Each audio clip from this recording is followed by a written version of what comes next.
est tombé il y a 30 ans. Le mur de Berlin, une séparation est-ouest de la ville, mais aussi du pays. Une cicatrice, encore présente dans la mémoire des Allemands, est toujours visible dans la capitale. Dans les rues de la ville européenne, certains cherchent l'inspiration. Harald Oswald a photographié toute sa vie les Ossi, ces Allemands de l'Est dont il fait partie. Témoin précieux d'une époque encore douloureuse, il continue de capturer l'âme de l'Est. J'avais un regard personnel sur la situation, une vision critique face aux circonstances de l'époque. Je me suis senti enfermé en RDA car il n'y avait aucune liberté et la pression politique était très forte. La photographie a été pour moi l'unique moyen d'exprimer mon désaccord. Un désaccord, mais surtout une critique du système politique alors en place, comme sur cette photographie qui montre des enfants jouant sur un tas de ruines dans un quartier totalement laissé à l'abandon, à l'image de tout l'est de Berlin. C'est d'ailleurs ici, à Prenzlauer Berg, qu'Harald Oswald vivait, berceau du courant artistique de l'époque.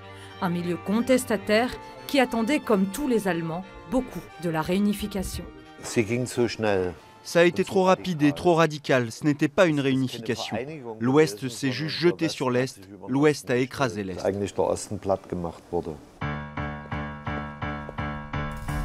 Une annexion plus qu'une réunification dans l'esprit de nombreux Allemands.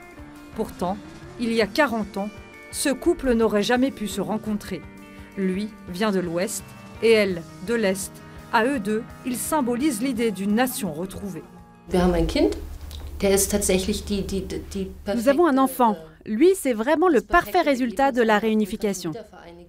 Il mêle ce qu'il y a de mieux des deux côtés, la loyauté et la fidélité de l'Est, l'ambition et la détermination de l'Ouest. Une vision heureuse de la réunification. Pourtant, les disparités demeurent.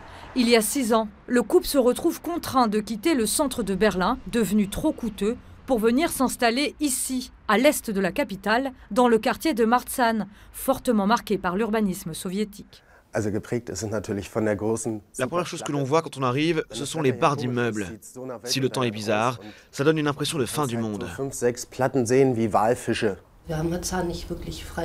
Nous n'avons pas choisi d'habiter à Marzahn. En 2012, quand les loyers ont explosé, c'était impossible de trouver autre chose. Nous étions à la rue pendant 3 mois et ici à Marzahn, c'était le seul appartement disponible que nous avons réussi à avoir. Ici, il y a toujours des airs de RDA et le tram jaune en est le témoin, ce tram que l'on retrouve dans le centre de Berlin, à l'est seulement. Dans la ville, les stigmates de la séparation demeurent jusque dans les feux de signalisation. Et cette différence, l'alternative pour l'Allemagne en a fait son terreau. À Berlin, le parti d'extrême droite, xénophobe, a réalisé son meilleur score justement à Marzahn. Nous sommes bien implantés dans ce quartier et notre victoire électorale le démontre. Ce résultat est aussi dû au fait que les habitants de l'ex-République fédérale allemande ne sont pas venus s'installer ici.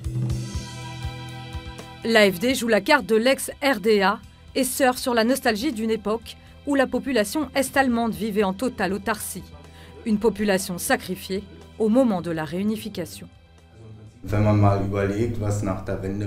Après la chute du mur, surtout à l'Est, toutes les sociétés ont été détruites, toutes les sociétés ont fermé. Des millions de personnes se sont retrouvées au chômage.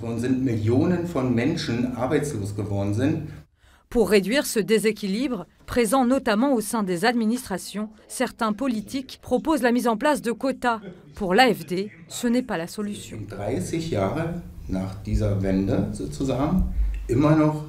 30 ans après la chute du mur, il y a toujours des différences significatives entre les salaires, les retraites qui se démarquent le long du mur. C'est là que le mur est encore visible. Et c'est pour cette raison que la réunification n'est pas encore réussie. Tant que nous ne serons pas sur un pied d'égalité, au moins au niveau social, on ne pourra pas parler de réunification réussie. Eux, nous, continuer de diviser la population allemande comme il y a 30 ans, l'argument n'a aucun sens selon Harald Oswald. La réunification a bel et bien eu lieu et Berlin, capitale, en est le meilleur symbole. Le retour de Berlin comme capitale de l'Allemagne a été une étape fondamentale dans le processus de réunification, le signe que la ville s'ouvrait de nouveau au monde. Dans les rues de Berlin-Est, Harald Oswald s'arrête face à une scène de vie banale que l'on pourrait voir dans n'importe quelle autre ville européenne.